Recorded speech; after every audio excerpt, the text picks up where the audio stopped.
అందుకనే ఎందుకు పరిశోధన పెట్టాడంటే, దేవుడు పిల్లరా అబ్రాహాం ఏం చేస్తున్నాడు, రోజు ప్రతిరోజు వాళ్ళ కొడుకుని ఏం చేస్తున్నాడో ప్రేమిస్తున్నాడంట. కొడుకుని ప్రేమించవచ్చు, భార్యని ప్రేమించవచ్చు, భర్తను ప్రేమించవచ్చు, తల్లిని ప్రేమించవచ్చు, తండ్రిని ప్రేమించవచ్చు, కొడుకుని ప్రేమించవచ్చు, కూతురిని ప్రేమించవచ్చు. కానీ నాకంటే ఎక్కువగా ఎవరిని ప్రేమించుకున్నాడు.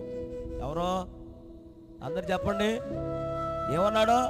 నాకంటే నీ కుమారుడైనాను, నాకంటే నీ కుమార్తె అయినాను, నాకంటే నీ తల్లినైనాను, నాకంటే నీ తండ్రినైనాను, నాకంటే ఎక్కువ ప్రేమించువాడు నాకు పాత్రుడు కాడు. మనం ఎక్కువ ఎవరిని ప్రేమిస్తామో వాళ్ళే మనకేమవుతున్నారు? అందరు చెప్పండి.